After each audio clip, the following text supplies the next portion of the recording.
Morning, fish keepers. Cam here from the fishroom.co.nz. Well, we've made it to Friday. Let's have coffee. I have made a colossal mistake, and I have confused October and what month are we now? September. So, unfortunately, I've clearly lined up a guest for us today. And I made a wee mistake with the dates. We'd lined it up for the 30th of next month, not the 30th of this month. So I literally have absolutely nothing because I had a whole bunch of questions prepared for today, and I am here by myself. So I apologise to that for everybody. It's a mistake on my behalf. I've totally cocked up. So I'm sorry about that. I'm not quite sure what else to say about that, other than I'm probably just disappointed as you are that I've made such a massive mistake. So that's where we're at with that at the moment. Unfortunately, it's totally my fault. It's totally my mistake, and it is what it is. Like I said, I've got absolutely nothing set up, ready to go. What's new in the shop today? Or this week, I spent the best part of the week setting up live food cultures. So our Daphnia culture is now up and running. Microworms are going well. White worms are going well as well. I've also set up another 9. I'm just looking out the window. 9 600 aquariums that were in the last shop. So they're set up with water in them. So the air lines should all be drilled in and connected in today. Just waiting for some sponge filler to arrive and we'll get them cycling. Obviously, we've still got the electric blue rams. They are rocking and rolling. We started with 5 tanks, and then I think we're down to 2. So the sale on that's still running for the rest of the week. So they're $20 each, or 5 for 100, which is the same equivalent. We've got lots of Venezuelan orange corridors in yesterday as well. So there's about 60 odd of them. They are of varying sizes. Some pretty nice ones, some pretty small ones, but the small ones will grow up. So that's as far as fish have gone in. That's what we're sort of there for now. All of the tanks along this wall, I promise everybody I'll do you a walkthrough on Monday, but all the tanks along there, which were the previous holding tanks in the last shop, are all running. We've got some more plugs put on, so we can put some heaters in through there, and then the 12 tanks that were along the side are also set up now. They're all filtered, they're all heated, so everything's going well with that. There's this hatcheries. They are due in on the 13th of next month, 12th of next month, somewhere around about middle of next month. I'm in communication with the supplier relatively regularly about them. So the last thing we heard, they will be around about the 13th. Price on the Corys, I'm not entirely sure just yet. We'll just wait to see how many of them get through quite comfortably through our little holding period, and we can go from there. I managed to get them a lot cheaper than what they have been at wholesale, so I should be able to bring the price down, or at least do a decent special on them for a week or so to give everybody the opportunity to get them at a good price. I haven't tried those hatcheries, but they are definitely one that I am going to try. I will be keeping 1 or 2 back for us to have a wee fiddle around with and work out how they are. If I had a 4-foot tank, what would I do with it? I would probably set it up as a black water tank because that's what I'm into. I would probably set up with a bunch of cryptocorynes, Indian almond leaves, oak leaves, older cones, lots of wood. I would probably have minimal amount of rocks because rocks don't really do it for me that much. And as far as wood goes, I probably wouldn't use spider wood. I'd go for the more thicker twist type of style wood. Stocking wise, I would possibly go with some loaches. I'm a little bit fond of the yo-yo loaches and the zebra loaches. I'd have to double check whether or not they are capable of going in black water. I think chocolate gouramis are a given because I absolutely love them. Purple goldhead raspora would be another option. I think they would all work pretty well together in a 4-foot tank, so that's probably where I'd rock and roll with when it comes to the 4-foot tank. And I do not know what size heater will fit into the hole, and I do not know what brand. I will double check on that. I don't have one here, so I can't rip one open and have a wee fiddle around. I would, assuming that it's only because it's only a couple litre container, it would probably only take a 25 watt or maybe a 50 watt heater. But I don't know the diameters of the hole ring to what can go into what. But that'd be what I would suspect would work, something along those lines. But I will double check. Aqua One doesn't fit, so cross it out. The Aqua One's too fat, because I believe the dual heaters are a little bit thinner, so that might be an option. It might actually need so if they're too fat, it might actually need a Zis heater. I don't know if they do them or not. Suppliers definitely are bringing in the heaters if they do. So maybe the dual 25 or 50 watt heater might be an option because they're a little bit thinner. For something like brine shrimp, you might even look at is it the Waypros? The Gevos. Yeah, so it looks like the Aqua One's don't hit. So maybe the Gevos might be an option.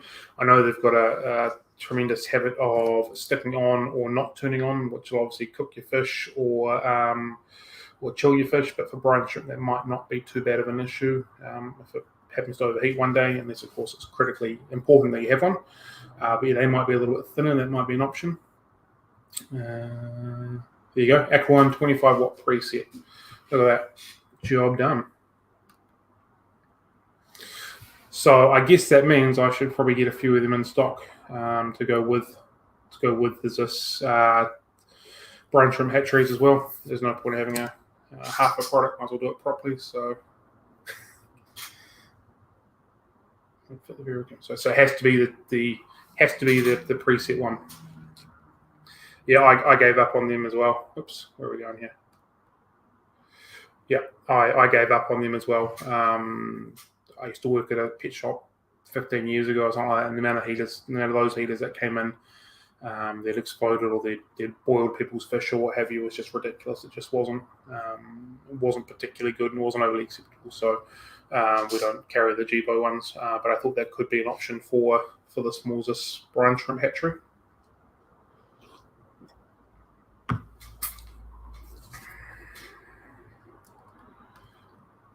And when am I doing the Frontosa tank?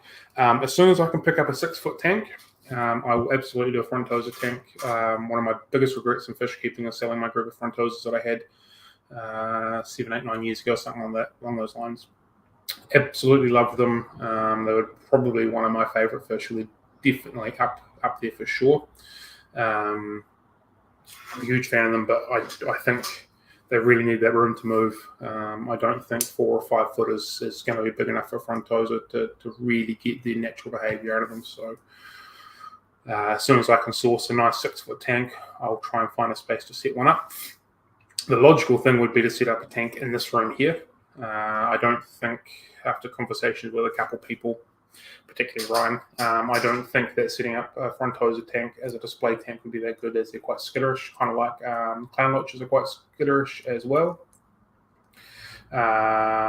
So yes, I'm not sure about a display tank, but in here as a background tank or as just a casual tank for me to come and enjoy on a regular basis, I think that'll work. Why stop at 6 foot? Or because 12-foot tanks get really, really expensive really, really quickly. Botanical mixes? No, I don't believe so. And I think that is because we're very, very limited to what we can carry here. Indian almond leaves and the older cones are about the only things that I can think of that actually get imported in here. They're spoilt for riches overseas with all the good stuff, all the rocks and the woods and the twigs and the cones and the pods and all that kind of stuff. I follow a couple of people from Europe, and they have some amazing blackwater setup availability. So no, I don't think there's much available here. For a while, I did look at collecting a whole bunch, and I did do a few experiments, and it was mainly for my own personal tanks. Palm fronds work really well, oak leaves. What else did I collect? There's weird weird little ball things that have little spikes on them. As I was a kid, I used to call them bommy knockers. I don't actually think that's the technical name for them. They worked pretty well as well. What else did I collect? Magnolia leaves work pretty well as well. So there's a lot of leaves and a lot of random botanicals that you can kind of pick up that work just fine. But as far as being commercially viable, there's nothing around that I'm aware of. And as far as the surface skimmer goes, yeah, I saw them the other day as well. Chestnut huts, cool. I'll write it on my notes right now, and I will see if they are available to be bought in. Last time I looked, the supply didn't have anything like that, so I'm not sure, but we'll double check for you. There you go, chestnut husks would work well. And John's just joined us. G'day, John. How you doing? Not too bad. Better late than never. Yeah. So it would appear that I've made a wee mistake on this one, and I got the dates wrong. I actually got the month wrong, of all things. The month. So the month, yeah. So it's just you and me, buddy. So are we allowed to grow the katapa trees here? Yeah, I believe we are. I think, from what I understand, well, not long ago, I saw one for sale on Trade Me in Wellington. I don't think they will grow very well, basically lower than Auckland, but I do believe they are here. They're relatively rare, but they do need decent climate to get them to go. So that is something to definitely think about. Killing cyno, erythromycin kills it. I don't know, however, what it'll do with your vel. And also, there's a product called Ultra Life that kills cyno ridiculously well. I've used it previously and it does work really well. You can try the physically manually removing it just by siphoning absolutely as much as you can out of the tank. A good method is lights out as well. The lights out method for cyno. Shut the lights out for about a week. And that it just kind of breaks up. And reducing your phosphates is another one. I was going to say increasing flow as well as increasing or stabilizing CO2 can help with that as well. So there's a few ways around it. But erythromycin and Ultra Life works ridiculously well. So if you can get your hands on some of them somehow, I know it's pretty hard to get them in New Zealand, but yeah, they do work pretty well as well. Where's that going?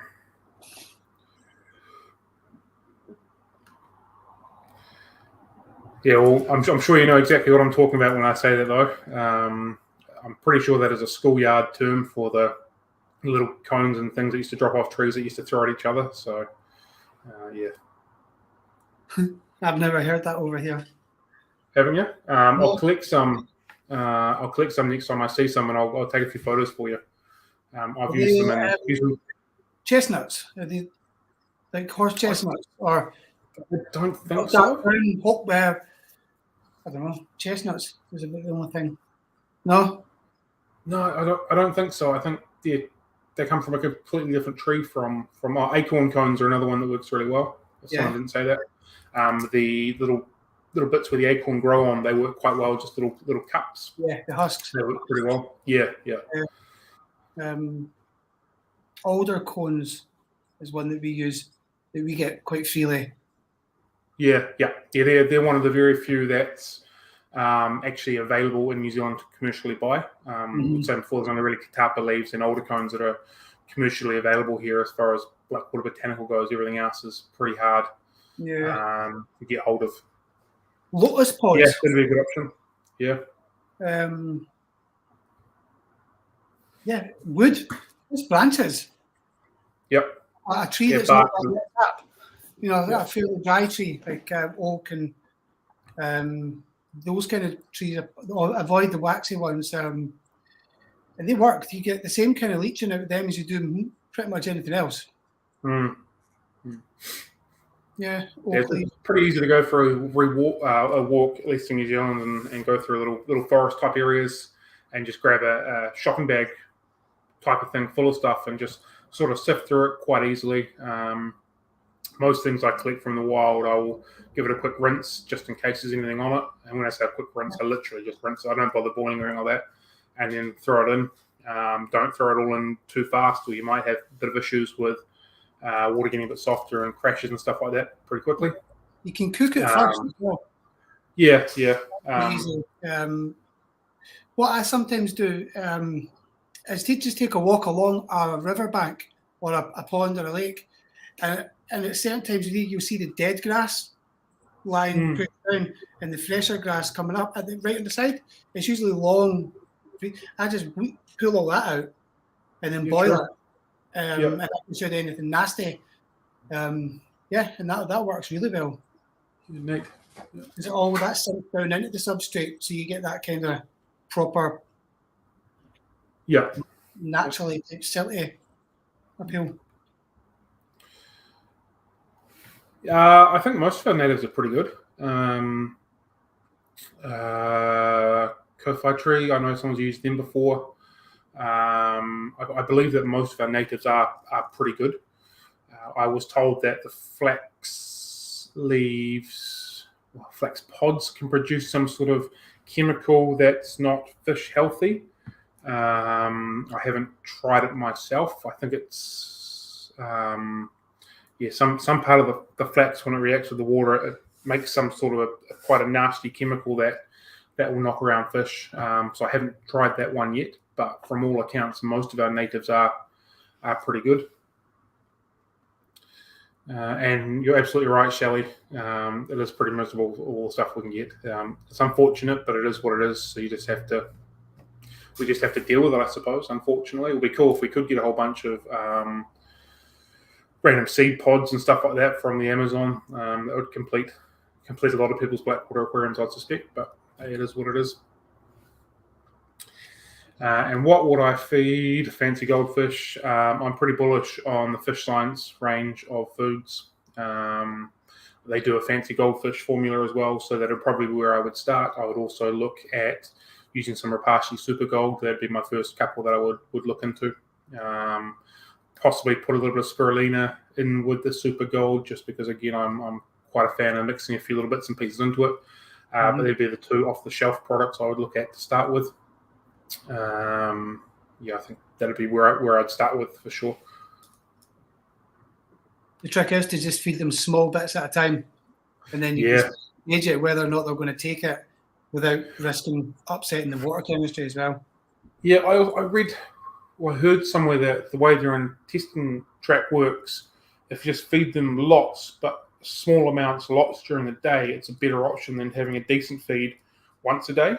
Something to do with the length of the intestines, and because they're very vegetarian based in how that all works. So maybe even a small automatic feeder with small pellets or something like that every 2 hours, just half a teaspoonful might be a better option than just one feed a day or something along those lines. So, yeah.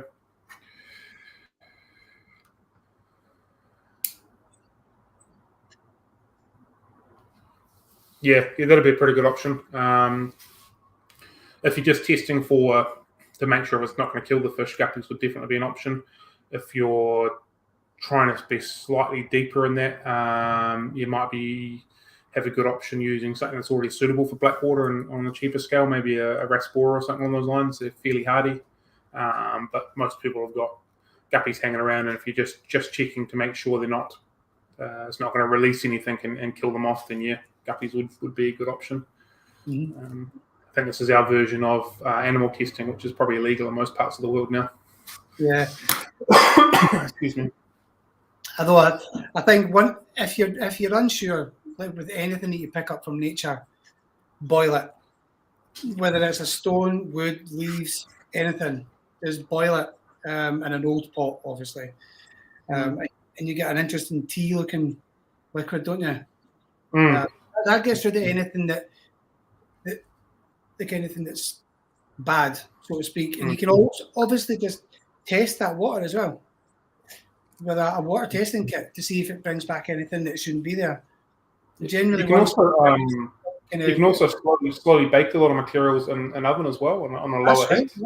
the temperature of that can kill a lot of pathogens if you're worried about. I know a lot of people recommend doing that for soil before growing whiteworms. Just kills off any potential issues through that as well. Yeah. So I've seen somebody on YouTube do that, just gathering soil from their garden to make a fish tank and just cooking it first. Yeah. So currently the live food cultures, we have begun microworms, whiteworms, Daphnia, and we've got Infusoria going in our green water. I'm on the hunt for some blackworms, which I think I might have found, which is exciting. I'm also on the hunt for some tubifex worms, which I also think I might have found, which is exciting, and some vinegar eels. I think if I can pick up those last three, that'll cover most things that I require for the fish room to be able to feed our fish, including ridiculously small fry all the way to the slightly larger fish that we keep. I'm avoiding doing mealworms because I don't think the fish that we keep in the store are big enough to take the mealworms. And that would probably be the same with earthworms as well. Most of the fish that we keep are quite small. We base ourselves more for community fish as opposed to your big monsters and stuff like that, where the mealworms and earthworms are slightly better options. So hopefully we can get those half a dozen cultures really going, really cranking, and then if we can produce enough, I will be able to hopefully send a few around because some of them, like the blackworms in particular, are quite hard to come by. But if we can culture enough, we can send a few around to different hobbyists. They can get cultures going, and then also we can hopefully sell a few as well. So there's a bit of a commercial intent there, as well as trying to provide the best possible foods that we can for the fish that we're keeping before people buy them as well.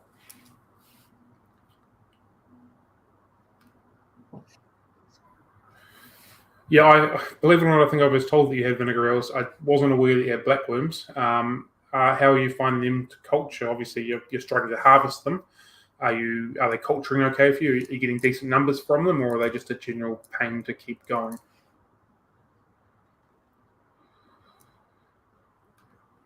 They tend to sleep and harvest them, don't they?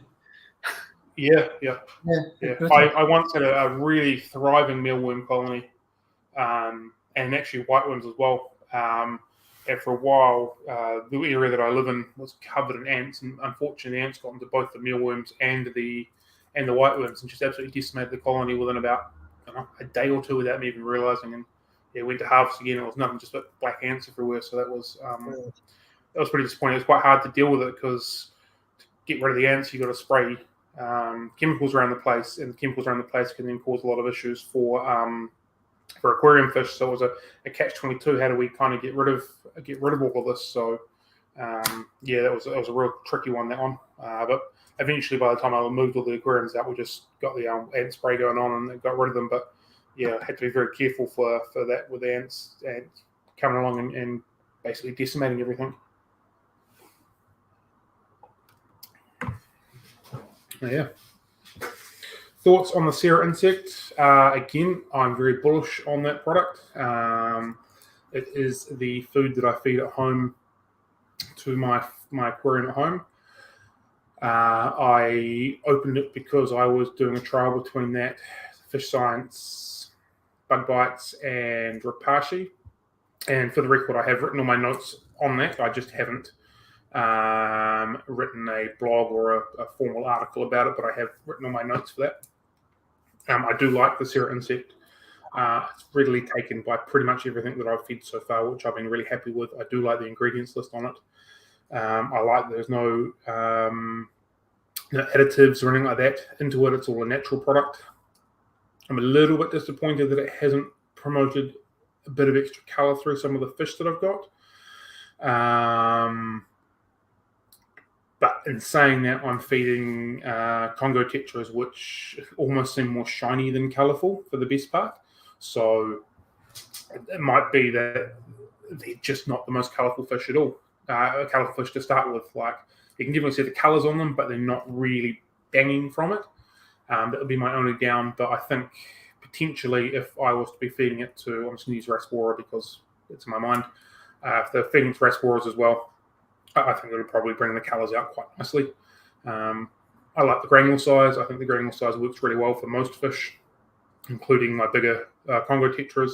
And we have had it within the shop as well before I brought it home, and most fish were taking it of various sizes. So, I quite like it. I'm more than happy to be feeding it at home, and I am, I'll continue to use it once I finish the container. I was also very excited when it came in with a couple of smaller sizes as well, because the big container I thought was a little bit overkill for a lot of people, but the smaller containers work really well for people with only 1 or 2 tanks. So, I do like the Sierra Insect, and I'm definitely behind that particular product. I like it myself.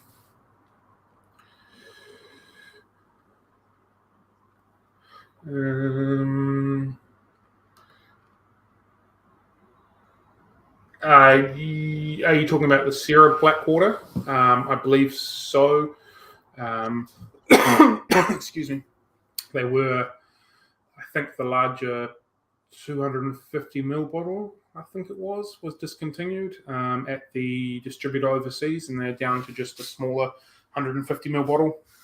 But I believe that is still available. I liked it for the instant color change of the aquarium water. I didn't like the particular color that it turned it. It made it almost black as opposed to the golden color, which I really like when it comes to black water. I didn't think it lasted all that long. You're having to redose it. What felt like every week and a half or so, which I thought it could have lasted a little bit longer. But after a few days, when that initial black disappeared and it turned into a more golden color, it was nice, but it didn't last for too long. Yep, absolutely. There's all sorts of foods and brands here, and from my understanding, there's a few that are being worked on the pipelines from various peoples. From my understanding, there's at least a couple of suppliers that are trying to bring in a few different bits and pieces that we don't have here at the moment, which is exciting. There's some that I'm pretty keen on trying myself, so that's good. And I'm also liking the fact that there is a bit of a push towards insect-based foods as opposed to fish-based foods. Obviously, the fish science, the Sierra Insect, the bug bites, I think these are all positive signs for our fish. I personally think it's a step in the right direction as far as fish nutrition goes, and providing the right amount of good stuff that we need to actually give our wet pets. I'm a firm believer that we cause more issues than I think we believe, or that we know, by feeding in average food and keeping average water. And for a long time, I was also very much a firm believer of you're keeping the water, not keeping fish. But I'm kind of molding it into providing the best available foods and nutrition that you can at the same time to get the best out of a fish. And I've spoken to a couple of people regarding, say, guppies, for example. They only last for 6 months to a year or something along those lines, and it's kind of acceptable that happens. But is it because we're not feeding good enough food or keeping them in good enough water, and they should be getting 2.5 years worth out of them before they keel over on us, and that should then be the acceptable thing? I know we put neon tetra disease down to inbred fish, but is it because they're not getting the nutrition they need, or they're not getting the water chemistry that they need, that's stressing them out to a point that these extra diseases come through and then begin knocking them out? So there's a lot of things at play, and I know that before they get into our hands, it's totally uncontrollable. When they're in exporters, we can't do anything about that, but it's about giving our wet pets the best environment we can when we've got them and when we have them, and then hopefully giving them a decent life and avoiding a lot of things like that. So that's where my thoughts are with nutrition and water care. And you're right. And they seem to be more colourful and brighter and vibrant and stronger when they're outside, because they're getting a natural food source. They're getting natural lights, and any guppies that come inside from outside always seems to look that little bit nicer.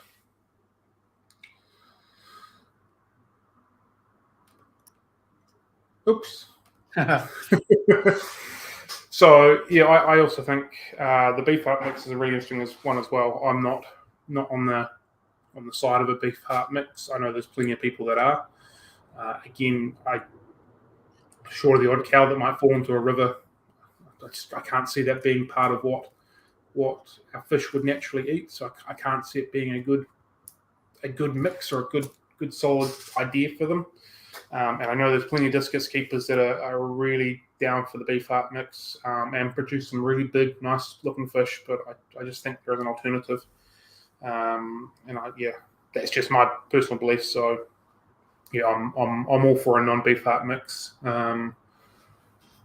If you feel like divulging your whole ingredients list and the mix that you make, that would be fantastic as well. Always keen. I'm sure other people are keen to see different recipes, different ideas, and try different things.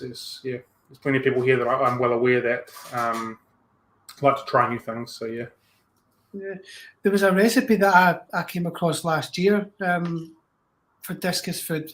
I'll need to find somewhere. It was on YouTube somewhere. I'll need to get that out. We can have a look at it, Cam. Yep. It's really quite an interesting one as well.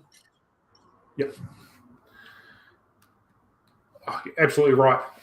Sunlight make them pop, and yeah, my gold minnows outside look absolutely amazing. I brought a small group inside the other day so I could spawn from them in about 3 days' time. They look completely different, so I was a bit disappointed in that, but yeah, they look absolutely phenomenal outside. They just almost sparkle in that natural sunlight, almost like they get a bit of a suntan or something going on. They're absolutely beautiful. So yeah, I agree. I'm also a huge fan of those mountain minnows at the moment. There's our guest from the Netherlands at the outdoor ponds. He was he swore by the summer. Yeah. Yep. He was saying it was phenomenal, the difference. And I think it's the sunlight makes a huge difference, but also they're getting natural food on a regular basis. So, yeah, and you're right. Cherry barbs outside are also really cool. Cherry barbs in general are pretty cool, but yeah, I have to agree. I was going to put some rosy barbs out over the summer, but I ran out of tubs. So I thought they might be a nice one to go outside as well. Handle a bit of sunlight, and the males of them look phenomenal. Even the females look quite nice, to be fair, when it comes to the rosy barbs. So, but unfortunately, I've run out of tubs to do that. So, might be a trip down to Bunnings at some point in the future.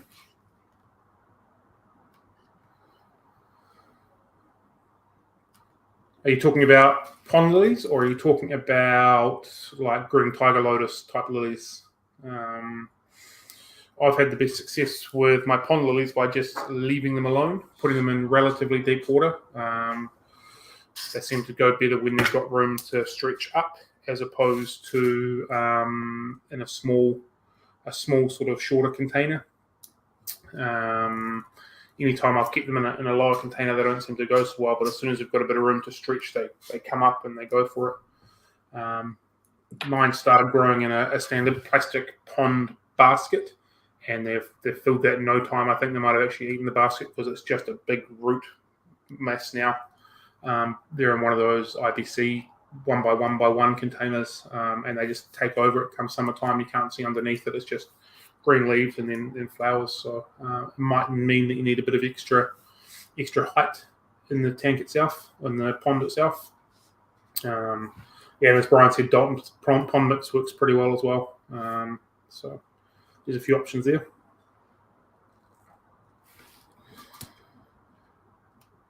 All right, you twisted my arm. I'll go buy some more tubs on Monday. Gosh, how dare you? Yeah, all right. Thank you, everybody, for being with us today and also involved in the conversation. Again, apologies for stuffing up the dates. I think we're both I forgot it was daylight savings for you guys, so that's why I'm late. And obviously, a month out. So, yeah, you also scheduled the timing wrong, probably because of daylight savings as well. Yes, you'd scheduled it started at 11, not 10. So yeah, so a few wee stuff ups all the way around, but it's okay. One of them hard to. Yeah, you live, you learn. Yeah. So yeah. Well, it's all going to come round again next month when ours change over here. So. Yeah. Oh, are you going to daylight savings next month? Yeah, in a few weeks, actually, a couple of weeks. Okay, we'll take that in mind next time we schedule a guest on. We'll make sure we don't cock that one up again. Yeah, I know. Okay, cool. All right, well, that being said, we've been hanging around for 35 minutes. So, again, I appreciate everybody that's come and had a wee chat. It's been very informative, and it's been nice seeing a few different people say different things I didn't know they were keeping, like pond lilies and stuff like that, and different fish outside. It's always really cool learning about other people's hobbies and how they're doing things. And as a store owner, I see people come in and buy stuff, and orders come through online and that kind of stuff. But it's the actual talking to people that is really enjoyable about the hobby. So that's the important part of the journey, isn't it? Connecting with the people behind the orders. Yeah. So obviously, seen a lot of your names come up and buying stuff, but it's still cool to know what you're doing with it, and the videos and pictures that you share and stuff like that. It's always enjoyable, and just generally talking about fish. So I have appreciated it. It's been a good time. So thank you very much for joining us, and we will leave you with it until. Yeah, I'll be sure that on Monday I will do a walkthrough Monday morning, 10 o'clock. I can't stuff that up because I'm only relying on myself, and daylight savings won't do anything for us. So, we'll see you on Monday morning for our walkthrough, and we'll see you all again next Friday for our more structured coffee date. Have a good one, team. Happy fish keeping. Take care. See you later. Thank you very much.